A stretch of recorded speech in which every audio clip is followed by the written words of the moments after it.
कुछ कहानियां इंसानों की जुबान से नहीं, लाशों की खामोशी से निकली चीखों से शुरू होती हैं। और ये वही कहानी है जो किसी अखबार की एक छोटी सी हेडलाइन में सिमट गई थी, मगर जब उसकी परतें खुली तो इंसानियत की हदें भी कांप गईं। स्थान नारायणपुर, भागलपुर, बिहार। समय रात 2:47 पर बिजली की गरज, आसमान में चमकती रह रहकर बिजली और खेतों में गहराता अंधेरा।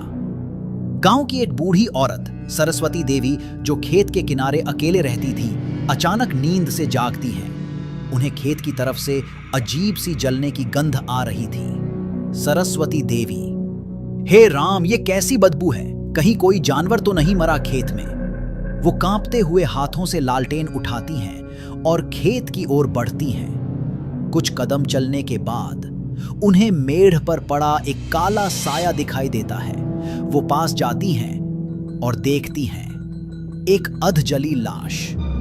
सरस्वती देवी चीखती हैं, हे भगवान, ये तो आदमी है, पूरा जल गया है, मरा हुआ लगता है।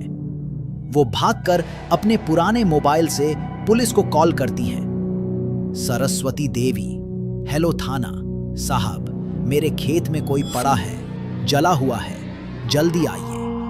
पुलिस पहुंचती है। 3 सिपाही, 1 इंस्पेक्टर और टॉर्च की तेज रोशनी के साथ खेत में दाखिल होते हैं। प्रमोद यादव, रात को यहां कोई लाश जला गया है, देखो कैसे घसीटने के निशान हैं। कांस्टेबल, चेहरा तो पहचानने लायक भी नहीं बचा है साहब, पर देखिए ये घड़ी और जले हुए कपड़े, लड़का लगता है।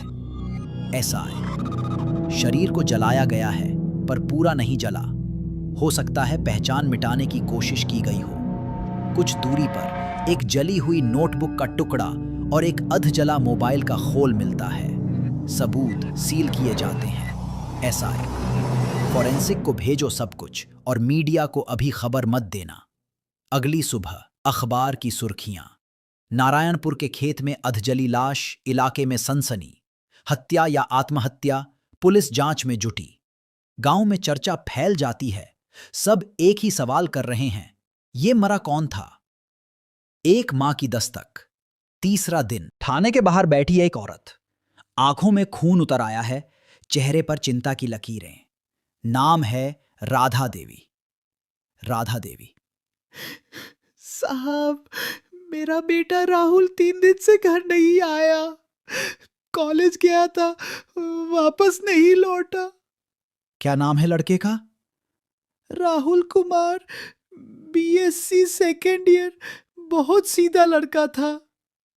कोई खास पहचान है? उसके बाएं हाथ पर एक छोटा सा एस लिखा हुआ टैटू था, सोनाली के नाम का एस। पुलिस शव के बचे हिस्सों की तस्वीरों की जांच करती है और जलने के बावजूद टैटू का हल्का सा निशान दिखाई देता है। डीएनए टेस्ट कराएंगे, लेकिन लगता है ये राहुल ही है। पोस्टमार्टम रिपोर्ट, पहला झटका। धीमी मृत्यु का कारण, सिर पर किसी भारी वस्तु से वार। जलाने की प्रक्रिया मृत्युपरांत हुई। नाखूनों के नीचे इंसानी त्वचा के अंश पाए गए। शरीर पर संघर्ष के निशान है, लगता है मरने से पहले वो खुद को बचाने की कोशिश कर रहा था। मतलब वो अकेला नहीं था और किसी को पहचान भी गया होगा। कॉलेज और प्यार का सिरा। संदीप, राहुल कुछ दिनों से बहुत परेशान था सर। वो अक्सर कहता था, वो मेरी नहीं हुई तो किसी की नहीं होगी। वो सोनाली के बारे में बात करता रहता था। कौन है सोनाली? उसकी गर्लफ्रेंड थी, अब किसी अमीर लड़के से शादी कर चुकी है, लेकिन शादी के बाद भी राहुल से छिपकर मिलती थी। क्या तुमने खुद देखा है? मैंने नहीं, पर राहुल कहता था कि सोनाली उसे मिलने आती है। अब कहानी सीधी नहीं रही। अब कहानी में प्यार, धोखा और गुस्से का घालमेल था। और मरा हुआ लड़का बस एक शुरुआत थी। असली चेहरा तो अब सामने आना बाकी था। राहुल की मौत सिर्फ एक हत्या नहीं थी। वो किसी के डर, किसी की ईगो और शायद किसी लड़की की खामोश साजिश का नतीजा थी। लेकिन असली सवाल ये है, क्या सोनाली ने राहुल से आखिरी बार बात की थी, या वो बात उसकी आखिरी सांस थी? सच की तहकीकात और साजिश का रक्स। राहुल की मौत के अनरास और एक आखिरी बार थी। सोनाली का बयान, सवालों की बरसात। पुलिस स्टेशन का माहौल, पंखा फाइलें पलटने की धीमी आवाज। साई प्रमोद सीधे सवाल करते हुए, राहुल को कब देखा था आखिरी बार? सोनाली धीरे डरी हुई, करीब 5 दिन पहले। वो आया था मुझसे मिलने, जबरदस्ती घर के बाहर खड़ा था, गुस्से में था, कहता था कि मैं उसे धोखा दे रही हूं। एसआई जांच करते हुए, क्या आपने उसके खिलाफ कभी शिकायत की थी?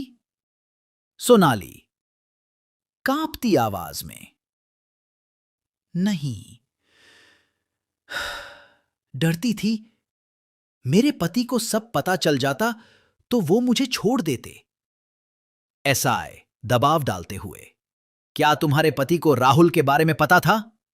सोनाली लंबा सन्नाटा, हुप इनहेल्स, पति विजय की एंट्री, छुपे हुए राज। विजय, सोनाली का पति, रक्षात्मक लहजे में, मैंने राहुल को कभी नहीं मारा, लेकिन हां, मुझे उसके और सोनाली के। विजय, सोनाली का पति, मैंने राहुल को कभी नहीं मारा, लेकिन हां, मुझे उसके और सोनाली के बीच सब कुछ पता था। मैंने सोनाली से कहा था कि सब खत्म कर दे। एसआई सख्त लहजे में, क्या आपने उसे धमकाया था? विजय बेझिझक, 1-2 बार फोन किया था, पर उसके बाद वो खुद ही दूर हो गया। मोबाइल डेटा राज खुलने की कगार पर। राहुल का मोबाइल डेटा रिकवर होता है। व्हाट्सएप चैट, वॉइस रिकॉर्डिंग और कॉल हिस्ट्री सामने आती है। चैट मैसेज, अगर तू मेरी नहीं हुई तो किसी की नहीं होगी, मैं सबको सब कुछ बता दूंगा। वॉइस रिकॉर्डिंग, सच्चाई का धमाका। राहुल की आवाज, सोनाली, तू नहीं जानती मैं क्या कर सकता हूं। तूने अगर मुझे छोड़ा तो मैं तेरे घर, तेरे पति, सब कुछ उजाड़ दूंगा। नरेटर तेज सुर में, यह वो लम्हा था जब राहुल का जुनून प्यार से नफरत में बदल चुका था, और यही जुनून उसे मौत के मुंह तक ले गया। डीएनए रिपोर्ट, अंतिम पुष्टि। शव की पहचान, राहुल कुमार, मृत्यु पूर्व संघर्ष, अभियुक्त की त्वचा के अंश नाखूनों में। एसआई धीरे लेकिन सख्ती से, अब हमें उस व्यक्ति की तलाश है जिसकी त्वचा के अंश राहुल के नाखून में थे। सच का सामना, गिरफ्तारी का वक्त।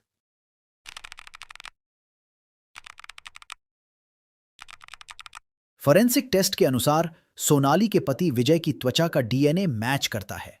पुलिस विजय को गिरफ्तार करती है।